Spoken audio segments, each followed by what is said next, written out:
Bonjour à tous et bienvenue pour cette nouvelle vidéo consacrée aux méthodologies organisationnelles.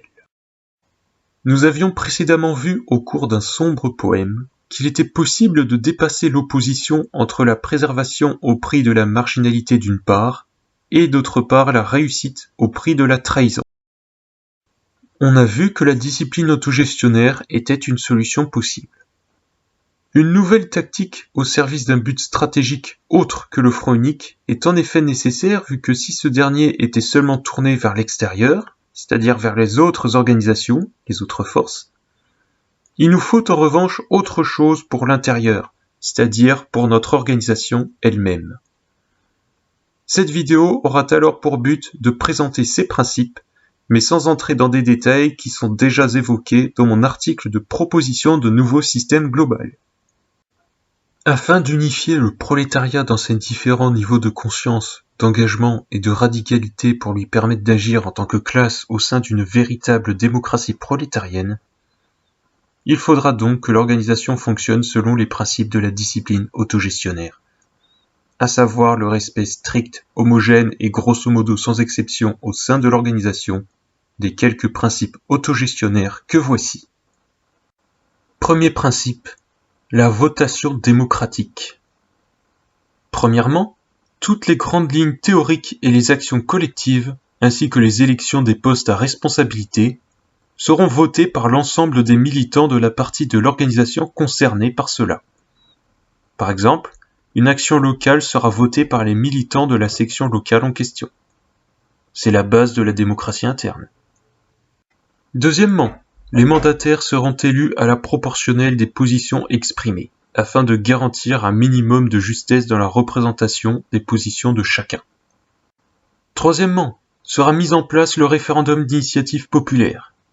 C'est un principe démocratique de base sur lequel on ne pourra pas faire l'impasse. Chacun devra en effet être en mesure de présenter au vote collectif ses propres propositions. Quatrièmement, il en sera de même pour le vote blanc révocatoire. En effet, si une majorité ne se reconnaît pas dans la moindre proposition, alors le vote devra être reconduit avec des propositions différentes jusqu'à ce que l'une d'entre elles soit jugée suffisamment satisfaisante. Cinquièmement, les scrutins se feront si possible par jugement asymétriquement pondéré. À utiliser si nécessaire, il s'agit de scrutins perfectionnés favorisant le consensus et faisant disparaître le vote utile. Notons qu'à petite échelle et pour accélérer les procédures, on pourra se contenter d'un simple vote à main levée. Deuxième principe, le partage des connaissances. Il est en effet nécessaire de procéder ainsi si l'on ne veut pas que les connaissances restent l'apanage d'une petite élite, tandis que les autres n'y auraient pas accès, ce qui ne ferait alors que contribuer aux inégalités et à la décantation sociale à laquelle on veut pourtant mettre fin. Troisième principe, le mandat impératif. Celui-ci est absolument nécessaire pour que nos élus ne nous trahissent pas. Concrètement, ce dernier se présente comme électif, car les mandataires sont élus, comme dit plus haut. Impératif, car ils ont pour devoir de soutenir les propositions pour lesquelles ils ont été élus. Et révocable, car ils peuvent être révoqués s'ils trahissent leurs engagements. Il devra en être ainsi afin d'avoir de quoi prévenir les abus de pouvoir en provenance des élus. Il concernera aussi bien l'intérieur de l'organisation, bien évidemment, que les autres postes à responsabilité occupés hors de l'organisation, afin de s'assurer que tous les élus suivent toujours les directives de la base de l'organisation. Ainsi, les promesses des élus seront désormais contraignantes, et les trahir sera désormais synonyme de révocation, sauf avis contraire des militants de la section où le mandataire exerce. Quatrième principe, l'autogestion par l'ensemble des membres. Donc, premièrement, plus de hiérarchie fixe et rigide. Parce que si c'est toujours les mêmes qui ont le pouvoir, alors une bureaucratie finira inévitablement par se former. Deuxièmement, les postes à responsabilité seront réservés à des mandataires impératifs, élus et révocables de par ce que l'on a dit à propos du troisième principe. Les membres seront donc collectivement maîtres de leur activité dans son intégralité, exécutant ce qu'ils élaborent et décidant eux-mêmes, tirant des leçons de leurs succès et échecs, puis devenant plus performants en apprenant de leurs erreurs, mais aussi de leurs succès. Cinquième principe, financement de l'organisation tant que la société est encore marchande, uniquement via des donations effectuées par les membres de l'organisation ou par les organisations admises comme alliées. Cela est nécessaire si l'on veut préserver l'indépendance de l'organisation de tout acteur extérieur à nos intérêts, notamment des capitaux. Cela sera aussi une des conditions au respect de l'indépendance de classe du prolétariat au sein de l'organisation. Sixième principe, le soutien horizontal. Il s'agit de la forme par laquelle les différentes parties de l'organisation se soutiendront dans le cadre de la discipline autogestionnaire. Échange d'informations et d'expériences, de ressources intellectuelles, travail commun sur les interrogations, élaboration d'initiatives communes, délibération coordonnée sur divers sujets, etc., etc. Septième principe, l'homogénéisation par la formation. Le but sera d'homogénéiser un minimum le niveau de formation de tous les membres afin de s'opposer au phénomène de décantation sociale qui tire vers le haut les savants et intellectuels au détriment des autres, favorisant alors la formation d'une bureaucratie qui asservit les travailleurs. Ce principe sera alors nécessaire à la rotation des tâches et à faire en sorte que les travailleurs puissent s'émanciper par eux-mêmes. Huitième principe, l'action démocratique.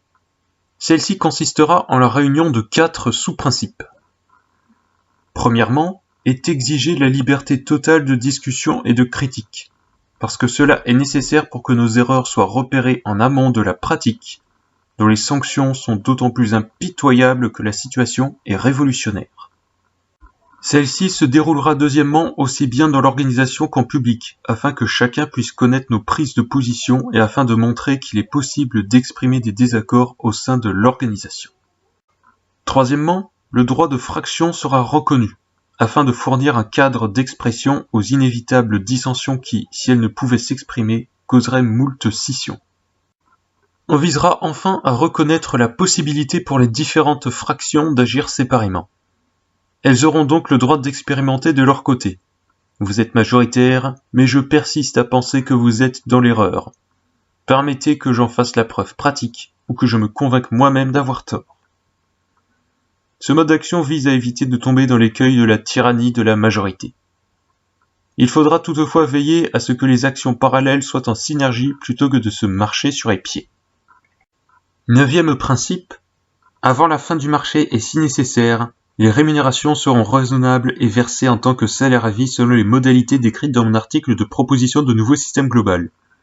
Le but étant que les rémunérations ne se fassent pas sur des bases employeurs-salariés afin que le capitalisme ne soit pas restauré à partir de notre organisation.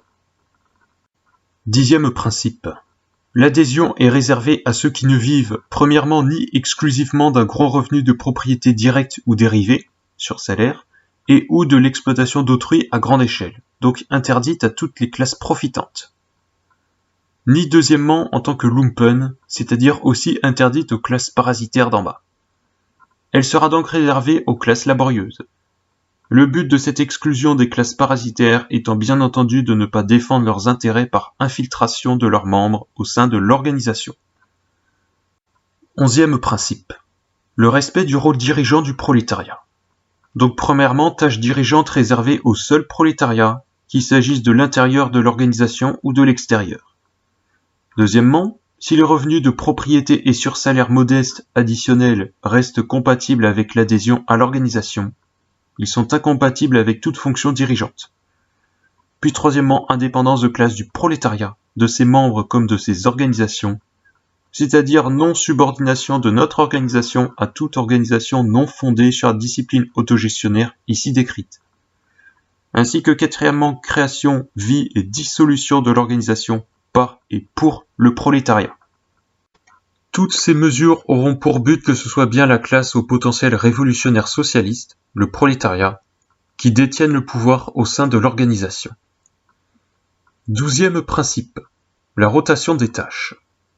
Premièrement suffisante pour bloquer l'émergence de bureaucratie, mais deuxièmement pas trop pour ne pas monopoliser trop de temps et de ressources.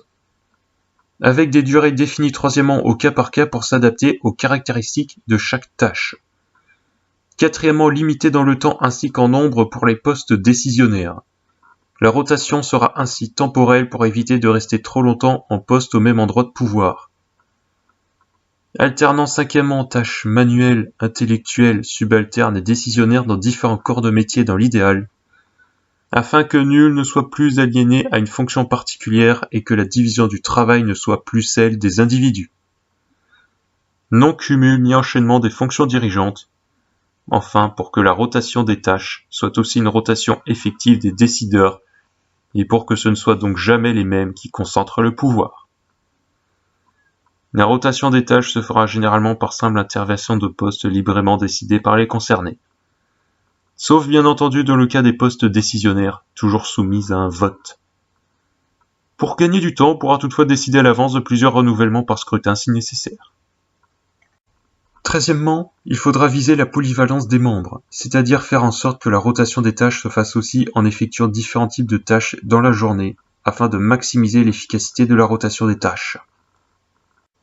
Enfin et 14e, l'organisation devra être un lieu de militantisme, de praxis prolétarienne, mais aussi simultanément un lieu de vie à part entière, où les activités propres à l'organisation sont effectuées en même temps que les loisirs et autres activités du reste du quotidien. C'est-à-dire, premièrement, dissolution au sein de l'organisation de la séparation entre production et loisirs. Les activités productives seront donc effectuées en même temps que les loisirs. Deuxièmement, disparition du travail en tant qu'activité séparée du reste de la vie, notamment des loisirs. Le but étant que les différentes activités de notre vie ne soient plus clairement segmentées, afin que les gens ne soient plus divisés sur cette base, entre ceux par exemple dévoués aux loisirs et ceux cantonnés aux tâches pénibles. On aura ainsi mis fin à une base fondamentale de la division en classes sociales et en corps de métier. L'application de la discipline autogestionnaire sera stricte, mis à part dans le cas des cercles de réflexion où un peu de souplesse pourra être envisagée. En effet, ces derniers n'ayant aucun pouvoir politique mais seulement celui de formuler des idées, donc aucun pouvoir de commandement, on pourra alors leur lâcher quelque peu la bride. De même, ils pourront être fondés, dirigés, dissolus par des théoriciens seuls, alors que dans tous les autres cas, seuls les prolétaires seront habilités à le faire en vertu du respect du rôle dirigeant du prolétariat dans l'avancement du processus révolutionnaire socialiste. Cependant, si le cercle de réflexion est transformé en une autre sorte d'organisation dotée cette fois de pouvoirs décisionnaires réels, alors l'application stricte de la discipline autogestionnaire s'imposera de nouveau, quoi qu'il arrive. Précisons que la discipline autogestionnaire ne s'appliquera pas pour ceux qui forment des cercles de réflexion en solitaire, parce que bien évidemment, cette méthode ne peut s'appliquer qu'à des groupes, pas à des individus isolés. Et oui, si on regarde les principes, vous vous rendez compte tout de suite que ça coule de source. Nous avons donc désormais une méthode générale pour nous servir à nous organiser en accord avec nos objectifs. Mais maintenant, vous allez me demander quel est le rapport entre cette vidéo, qui parle de la discipline autogestionnaire, et la précédente, qui parlait de la question de la pénétration des institutions. En fait, la réponse est simple. Si cette vidéo ne répond pas directement à cette question, elle sert en revanche à présenter une méthode sur la base de laquelle on pourra répondre par la suite à la question de la pénétration dans les institutions. Mais, me dites-vous, si la discipline autogestionnaire est désormais connue, quelle est dans ce cas ma réponse à la dite question ? Eh bien, si je devais la résumer, celle-ci tiendrait en tout juste 3 mots. Le parlementarisme révolutionnaire.